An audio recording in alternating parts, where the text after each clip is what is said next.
Guys, tignan nyo to ha. Pineapple plus tatlong advanced sprinkler tapos tukan. Ang equals daw niyan a giant pineapple. What? Tingnan natin kung totoo guys.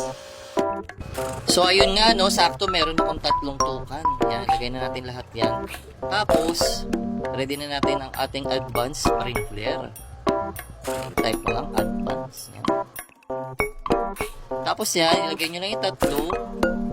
Tapos, i-claim mo na yung mga pineapple at tignan natin kung effective nga yan. Uy, nakaklaim pa ako ng uod. Ano ba yung uod na yun? Creepy. Okay din yan. Ano yan? So, habang naghihintay, no? Kinuha ko na yung mga ano natin, eggs. At ayan na, lumaki na nga guys. Pero hindi ito yung expect kong laki. So, expectation ko yung malaki talaga. As in, malaki. Yung nakikita nyo sa ibang, ibang garden, no? So, nagtry ulit akong i-claim. Tapos, nagdagdag ako dyan ng advanced sprinkler. Marami na yan, guys, no? 6 na yan. Nangyayari ulit yung malaki, pero wala, guys. Malas. Kaya naman nilipat ko. Baka kailangan malapit sila sa tukan. So, naglagay ulit ako ng tatlong advanced sprinkler. Tapos, kinlaim ko na ulit yung pineapple. At tignan natin kung malaki na yung lalabas na yan, guys. Hintayin natin kung tutubo na yung malaking pineapple. Lilikot nga ng mga tukan natin dyan, no? Pero parang wala talaga, guys. Ganyan lang kalaki. Uy, medyo malaki to, guys. Mukhang okay to, ah. So, chances lang pala talaga, guys. Hindi talaga lalabas agad. Ito, kung pang ilang claim ko na, siguro pang 4 na to. No, pinas forward ko lang yung iba. Pero, ngayon lang ako nakakuha ng malalaki, eh.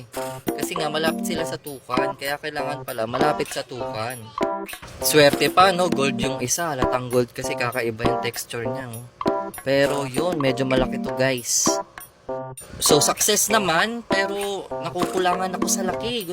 Gusto ko yung malaki talaga na giant pineapple. Kaya naman nagtry ako maglagay ng isang godly sprinkler. Kinlaim ko, baka ito magbigay ng mas malaki. Tapos, nagulat nga ako.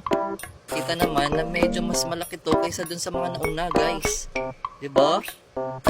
So, sa dami ng try natin sa tatlong advanced sprinkler, isang godly sprinkler lang pala, malaki na. Paano pa kung master sprinkler pa yung gamit natin, guys? Eh, di mas malaki pa yan.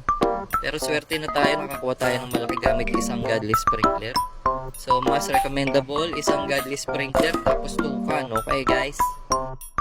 So, iniintay ko lang fully grown yung ating mga pineapple at i-claim natin, i-compare natin yung pinakamalaki at itatry natin ilabas ang pinakamalaki nakuha natin. Ayan. So, pag sinerch ko yung mga pineapple dito, ang pinakamalaki nakuha natin is 21 kilogram. 21 kilogram lang.